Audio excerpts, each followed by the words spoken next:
scientists India, सब out of India. ভাল doctor, ভাল engineer, सब out of India. আমাৰ দেশত ক'ত উন্নতি হ'ব? তেওঁলোকে ভাৰতীয় পইচাৰে পৰে মৰিব সময় মৰা কৰি ভাৰতলৈ। সেইটো শিক্ষা কি দৰকাৰ? কামেই নাই।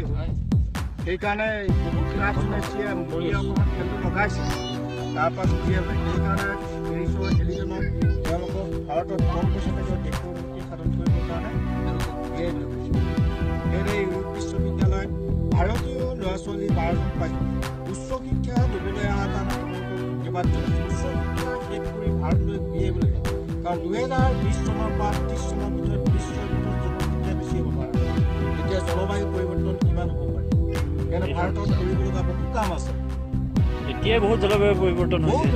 পৃথিৱীৰ লগা যাৰ নাই, যাৰ নাই, বাংমূৰীয়া যাৰ নাই, সেইকাৰণে নিজে অনুভৱ কৰিব লাগিব। এতিয়া মানুহবোৰে বুজি নাপায় নহয়। নহয় শিক্ষাৰ পদ্ধতিটো তেনেকুৱা। জৱাহৰলাল নেহৰু দিনৰ পৰা বন উৎসৱ পালন কৰে। লাখ লাখ কোটি কোটি পৰিগালী ফৰেষ্ট ডিপাৰ্টমেণ্টে ষ্টুডেণ্টখিনিক ফেচিলিটি পালন কৰে। সেইদৰে 1972 চনৰ 5 জুন ছুইডেনৰ ষ্টকহোমত 13খন ৰাষ্ট্ৰই ঘোষণা কৰিছিল তেতিয়াই জলবায়ু পৰিৱৰ্তন হৈছিল।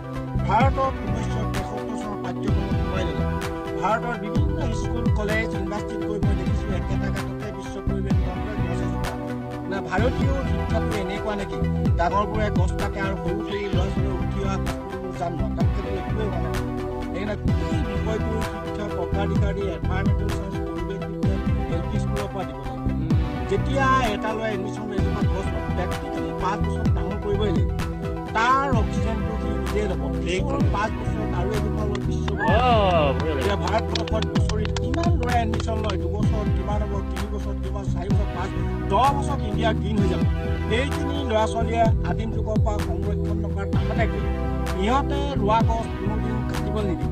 সিহঁতৰ গছৰ ওপৰত পৰা চৰাই মাৰিব নিদিব। সিহঁতৰ গছৰ তলত থকা জীৱ জন্তু নাই। সেইকাৰণে APJ আব্দুল কালাম চাহেব হাত দি গৈছিল। বিশ্বৰ এটাতকৈ ভাল কাম কৰাৰ কাৰণে তোমাক স্বীকৃতি ডায়মণ্ড চেয়াৰ 2.5 লাখ টকা চেক দিছে। বিশ্ববাসীৰ কাৰণে কৰি যাব। आपका subject in school and college university बड़ा बड़ा সেইবোৰ মানে কৈ গৈছে। সেইকাৰণে তেখেতৰ নামত এইবোৰ কৰিব লগা হৈছে। এনেকুৱা মানে পৃথিৱীত জন্ম হোৱা নাই। সেইকাৰণে স্কুলৰ পৰাই LP স্কুলৰ পৰাই থাকিব। তেতিয়াই ব্ৰেইনত যেতিয়া সোমাই যাব বুঢ়া খালিকাই মাত নকৰে। আৰু সেইটো শনিবাৰে কিছুমান কৰ্মশালা যে তেনেকুৱা দিয়ে দিব লাগিব। শনিবাৰে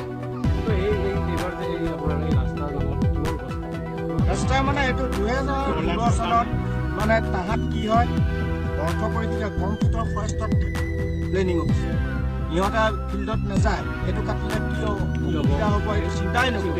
সেইকাৰণে প্ৰত্যেক ৰাজ্যত ভাৰতৰ বিভিন্ন ৰাজ্যত একে বছৰতে 6 গছ কটা হৈ গ'ল। কিন্তু গছটো হোৱা নাই।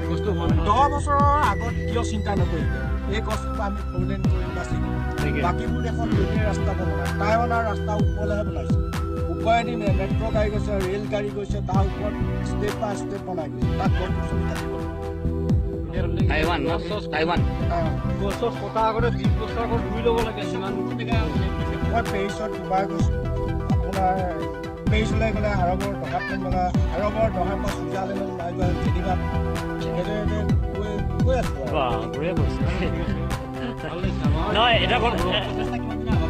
সেইটো মোৰ সৰুৰে পৰা 79ৰ পৰা ষ্টাৰ্ট। সেইটো এৰিয়া কাজিৰঙালৈকে এডজাষ্ট আছে। তাৰ পৰা জন্তুবোৰ আহি যায় ন? খালি অসমৰ মানুহে উত্তৰে দক্ষিণে থকা মানুহে গছ কাটিব নালাগে, ৰুব নালাগে, গছ কাটিব নালাগে নিজে। কাৰণ মোৰ হাবিখনৰ পৰা যিটো অভিজ্ঞতা লাভ কৰিছোঁ, মোৰ তাত থকা চৰাইবোৰে গছ ৰুব জানে, মোৰ তাত থকা হৰিণাবিলাকে গছ ৰুব জানে, মোৰ তাত থকা গৰুবিলাকে গছ ৰুব জানে, বতাহে গছ ৰুব জানে, গছ ৰুব জানে। কিন্তু জীৱশ্ৰেষ্ঠ মানুহ কোনে দিলে? জীৱশ্ৰেষ্ঠ কোনে দিলে? এটাতকৈ প্ৰজাতিৰ ভিতৰত মানুহ নামৰ প্ৰজাতিটোৱে ৰাজ্য চব বস্তু খায়। নোখোৱা বস্তু একো নাই পৃথিৱীত। সাপডালো খাই দিয়ে। দি লৈছে জীৱশ্ৰেষ্ঠ। সাপডালো খাই দিয়ে। এইটো দিয়া নাই নহয়। দিছে জানো? তেতিয়াহ'লে চোন আমি কিমান বেয়া, এই প্ৰজাতিটো কিমান বেয়া পৃথিৱীত ধ্বংস কৰাৰ মূল কাৰণ। অৰ্থ গছে আদিম যুগত গছেই পৃথিৱীত জন্ম হৈছে। গছে কাপোৰ পিন্ধাবলৈ শিকাইছে, চৰায়ে আকাশত উৰিবলৈ শিকাইছে। সেইদিন ধৰি সমগ্ৰ বিশ্ববাসী আজি পৰ্যন্ত প্ৰকৃতিক দাস হিচাপে ব্যৱহাৰ কৰাৰ ফলতে জলবায়ু পৰিৱৰ্তন হৈছে, অন্য কাৰণে নহয়। ইয়াৰ মেইনটো হৈছে জনসংখ্যা বৃদ্ধি হৈছে, নগৰীকৰণ হৈছে, উদ্যোগীকৰণ হৈছে, যান্ত্ৰিকৰণটো বেছি হৈ গৈছে। বেছি হোৱাৰ কাৰণে প্ৰদূষণ নিয়ন্ত্ৰণ কৰিব পৰা গছ গছনি নাইকিয়া হৈ গ'ল। যাব দিনে হেৰি বহি আছে। যাওক, ঠিক আছে।